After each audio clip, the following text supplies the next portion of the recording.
El tema de esta mañana es sumamente importante y que necesita de toda la atención de nuestra audiencia, todos los padres que de alguna manera de repente pueden saber de algún vecino o de repente en algún momento ellos han podido hacer una práctica y que saben muy bien que esto no es una cosa, es educar muy bien a nuestros hijos, una cosa es disciplinar y otra cosa es el maltrato.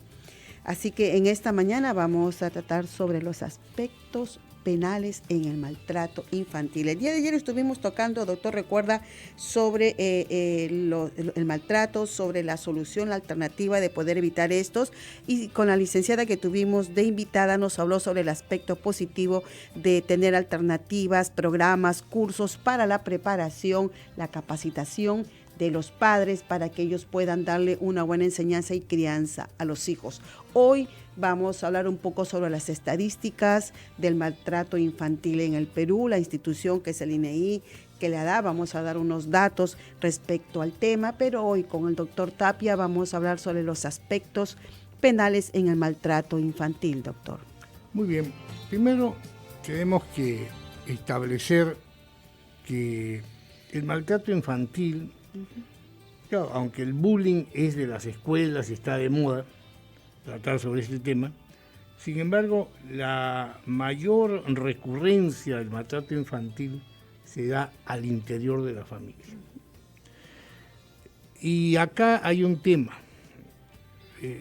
Son padres los que son adultos, o sea, los que pueden cumplir el rol de ser padres, porque se supone que ya son personas maduras. Así es. Y ser padre o madre significa tres cosas: tener capacidad, tener autoridad y tener responsabilidad. ¿Para qué? Para establecer qué es bueno para el niño. Capacidad para establecer qué es lo bueno. Autoridad para determinar qué es lo bueno, y responsabilidad para dar cuentas de lo bueno o malo que ha hecho.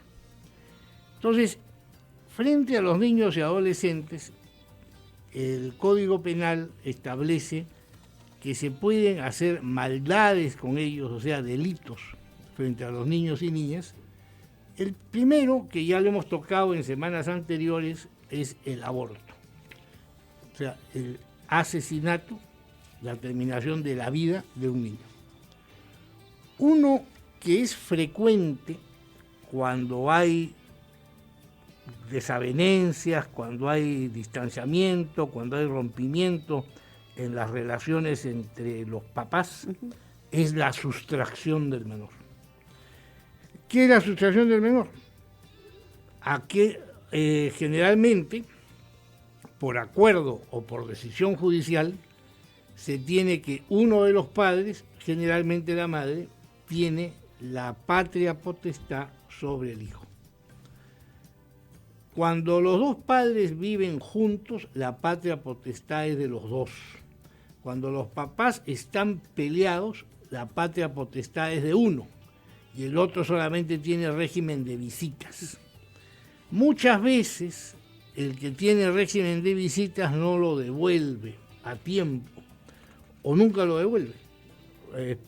Hay que hacer un juicio para que lo devuelva. Eso es un delito, es sustracción del menor. Está penado hasta con 2 años de cárcel. Otro delito es omisión a la asistencia familiar. Eso significa no pagar alimentos.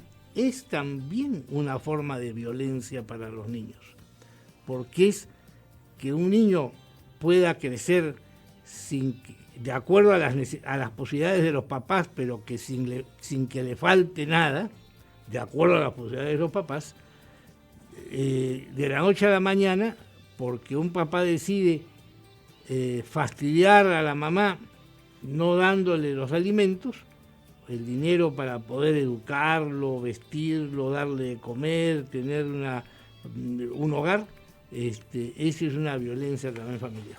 Son muchos los casos también, doctor, que tenemos que hablar, pero ¿qué le parece si nosotros nos vamos a una pausa? Luego, al retornar, le vamos a invitar a que escuche un informe que nos va a dar pie para poder comentar mucho más sobre este interesante tema. Ya volvemos con Familia y Sociedad. Cánticos clásicos centrados en la obra redentora del Señor Jesucristo y la exaltación del Dios viviente. Los vientos, las ondas oirán tu voz. Himnos congregacionales. Entonadas por la Iglesia a través del tiempo. Gloria a Dios, la tierra canta. Escúchalo de lunes a viernes en 3 horarios: 1:30 de la madrugada, 7:30 de la mañana y 2 de la tarde. Yo quiero una petición, hermano, por mi esposo, para que entregue su alma a Dios. Quisiera una oración para mi hogar, que se encuentra prácticamente en las ruinas. Dios escucha tu oración a solas con Dios. Sintonízalo de lunes a viernes a las 6 de la mañana. Desde el país del sol naciente, Betel llevará la transmisión en vivo de la 16ª Convención Nacional del Movimiento Misionero Mundial en Japón. Del 3 al 5 de mayo del 2016, desde la ciudad de Narita. Una bendición espera por ti. Somos lo que necesitas escuchar. Programa que sigue transformando vidas, llenando los corazones de esperanza. La hora de la transformación. Amigo y amiga, donde quiera que estás recibiendo esta palabra, entrégale tu vida a Cristo. Recibe a Cristo ahora, pidiéndole perdón. Escúchalo a lo largo de nuestra variada programación de Betel, lo que necesitas escuchar. Continuamos con Familia y Sociedad. 11 de la mañana con 9 minutos. Estamos hablando sobre los aspectos penales en el maltrato infantil. Estábamos comentando aquí con el doctor Tapia. Son muchas las formas y las maneras como se puede dar esto. Nosotros tenemos, antes de continuar conversando y dialogando sobre este tema, tenemos un informe preparado por la producción, así que escuchemos. David Basilio no tuvo piedad y mató a golpes a su hijastra, una indefensa bebé de 1 año de vida, mientras discutía con la madre de la criatura. Sucedió en Trujillo. Aquí en nuestra capital, a plena luz del día y a vista de todos, Luis Tasaico Danoso, de 53 años, golpeó a su hijastro de 5 años hasta provocarle un sangrado en la nariz. Estos son solo 2 de los casos de castigo físico que diariamente se registran en nuestro país. Una terrible realidad que en ocasiones es maquillada o explicada como corregir a los hijos. En Perú, el maltrato, ¿no?, contra la niñez y adolescencia es una práctica socialmente aceptada, es una práctica cultural, ¿no? Entonces se cree que los padres tienen todo el poder para corregir a sus hijos utilizando el maltrato. Todo parte de una idea equivocada respecto a cómo debemos enseñar a nuestros hijos. Pensamos que son nuestra propiedad y no seres humanos que pueden llevar una marca física o emocional por el resto de sus vidas, y todo ello por nuestro proceder. Hay alrededor de un 60% de niños y niñas en el Perú y adolescentes que sufren castigo físico y humillante. Son los más pequeños, sin embargo, los que sufren este castigo físico. Lo único que queda es estar alertas y no conformarnos con ser simples testigos de estos hechos, sino tomar acciones inmediatas al respecto. El ciudadano o la ciudadana que ve que un niño, una niña, un adolescente está siendo maltratado, tiene el deber de denunciar ante la Fiscalía de Familia, ante la DEMUNA, ante la comisaría, ante las autoridades correspondientes, de denunciar estos casos. Como le decía, esto no es un tema privado, es un tema público, es un tema de asunto público. Efectivamente, hemos estado escuchando este informe sobre los maltratos a los niños, y eso a veces también se da de parte de los padres. Este es un tema que debemos tratarlo con mucho tino, porque hay padres que lamentablemente, doctor, creen que el castigo físico es parte de su trabajo como progenitores, ¿no? Y de alguna manera vamos a ponerles esa palabra común en nuestra sociedad, se les pasa la mano, ¿no? Y es como que a veces nos atrevemos a pensar que somos parte de una cultura que aún acepta la violencia contra los niños como algo natural. Sí, acá tenemos que tener bien claro este tema para especificar bien la violencia familiar. Muy bien. Primero, ¿qué es? La violencia familiar, según la ley, es maltrato con daño físico o psicológico. Ahora vamos a ver cuáles son las diferencias. ¿Contra quién se ejerce? Fundamentalmente contra las personas que son más débiles. ¿Quién es más débil? Niños, adolescentes, mujeres, adultos mayores o personas con discapacidad. Así es. El porcentaje, el 85% de violencia familiar se ejerce contra el género femenino. El masculino 15%. Pero la violencia es en ambos sexos, no hay distinción de edades, ¿no? Lo que pasa es que es más vulnerable una población definida como más débil, que en ese caso es la mujer. Ahora, cuando uno habla mucho de violencia psicológica, ¿qué significa?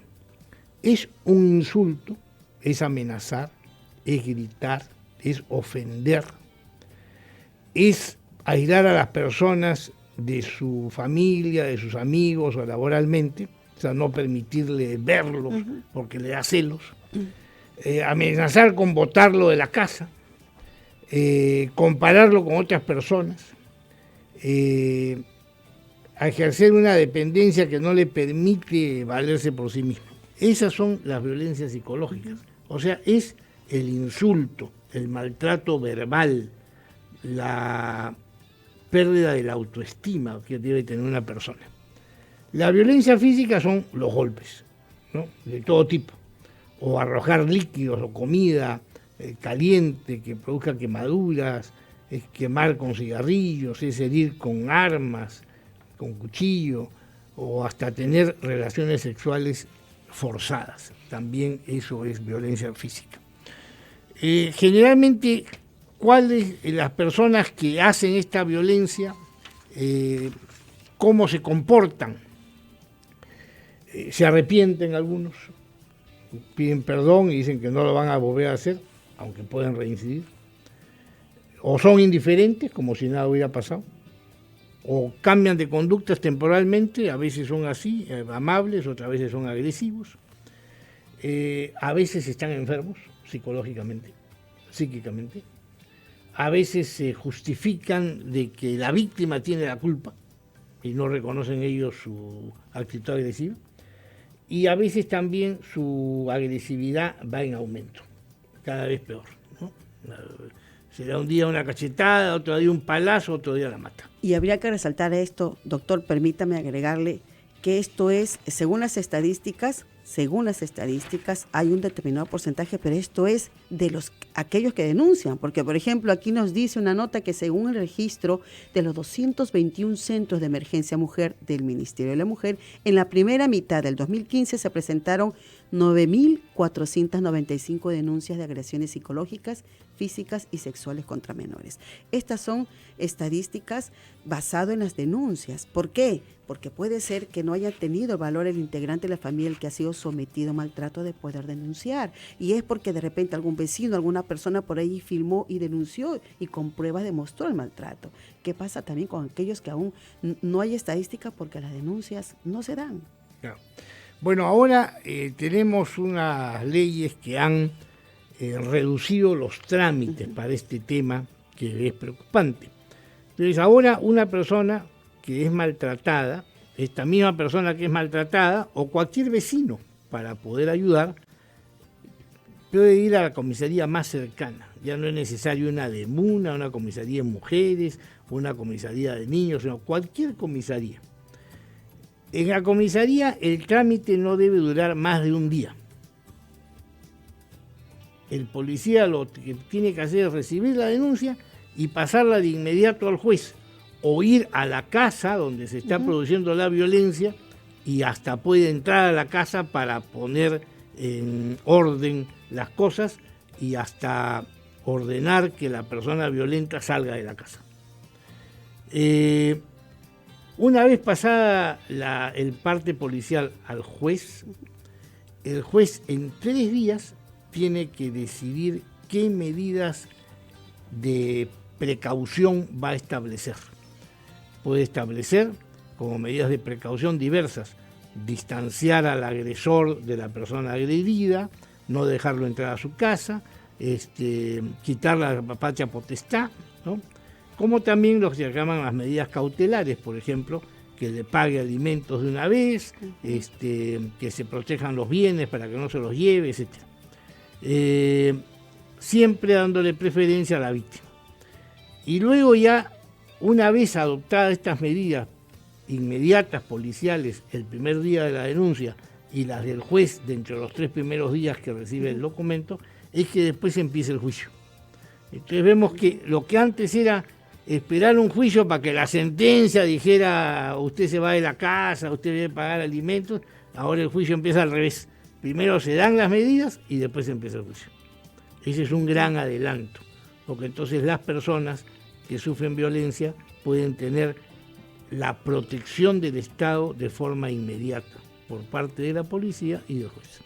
Doctor, estábamos conversando en el interno también sobre uno de los casos que estaba hablando sobre la omisión de la pensión alimenticia.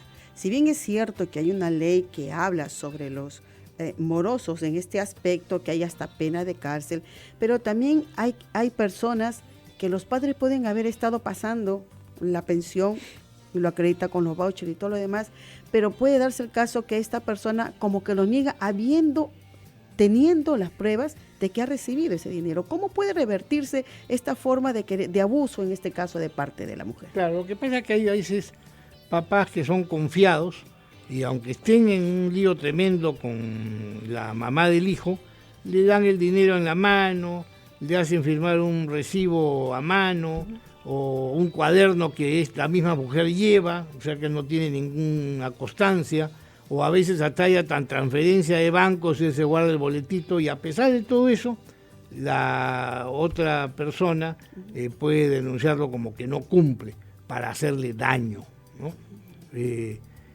Lamentablemente, cuando esas cosas pasan, lo más recomendable es entrampar un poco el pago, pero asegurarse que está acreditado. Existe el pago legalmente se hace con la consignación en el Banco de la Nación, mediante un certificado. El Banco de la Nación emite un certificado, ese certificado se presenta ante el juez y el juez notifica a la persona que debe cobrar para que se acerque un día al juzgado y vaya con el secretario del juez al Banco de la Nación a cobrar la plata. Evidentemente que es un trámite que hace más pesada la cobranza, pero por lo menos liberaría a esta persona de ser calumniada como que no ha pagado, si es que ese caso se produjera. Una medida de un trámite de repente para ellos un poco engorroso, pero la única alternativa de evitar que también sea sorprendido. Tener la seguridad de acreditar que pagó. Efectivamente, doctor, también si usted puede aclarar esto sobre la violencia al menor cuando el niño es secuestrado por uno de los padres, sea papá o mamá, porque tiene el régimen de visitas. Claro. ¿Cómo actuar en ese caso? Cuando el juez determina la patria potestad a uno de los padres, generalmente por la edad del hijo, a veces generalmente es a la madre, el papá tiene la posibilidad de hacer la visita semanal que establecen las horas del juez. Si él no cumple con devolverlo en el lugar y la hora fijada en la sentencia, él está incurriendo en un delito, ¿no? Como si fuera un secuestro, ¿no? Como si fuera el secuestro de una persona.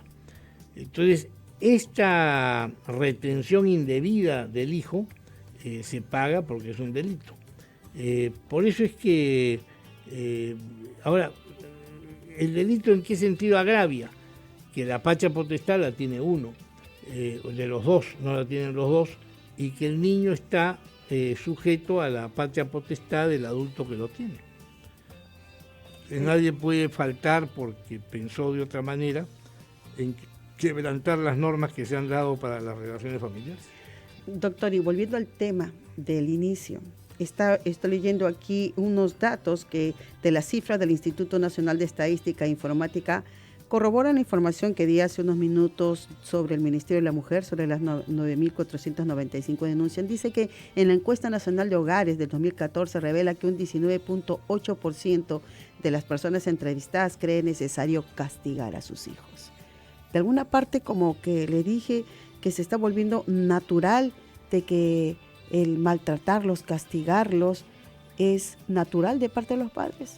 Claro, habría que interpretar la palabra castigo ahí, ¿no? Claro, por eso. O sea, yo puedo castigar, pero no significa castigo físico ni castigo psicológico. Uh-huh.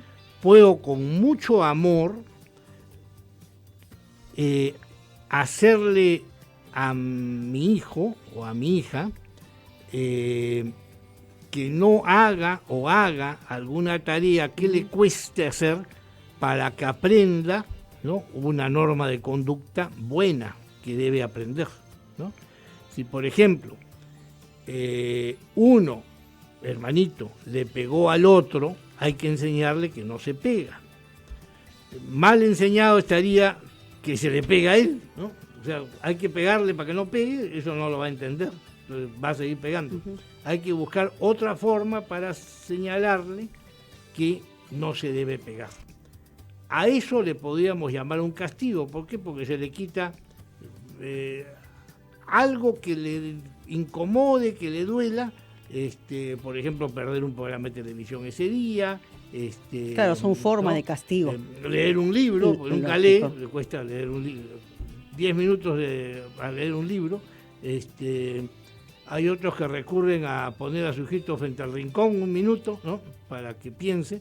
En fin, son castigos, pero no son castigos físicos ni psicológicos. ¿No? Ojo, que tengan en cuenta toda nuestra audiencia, nosotros no promovemos el que los padres no tengan que darle una disciplina correctiva a los hijos, porque es necesario corregirlos, es necesario disciplinarlos, pero hay muchas formas, y también argumentarle a un niño. A un niño uno no le puede pegar y decir no hagas esto, ese niño no sabe y por eso lo hace. Hay que enseñarle, de repente, que su atención se derive a otra cosa mucho mejor y de alguna manera irle explicando de acuerdo a la edad lo que se debe y lo que no se debe hacer. Así que, doctor, ya estamos finalizando el programa. Y antes de finalizar, por favor, yo quiero que escuchen este interesante tip.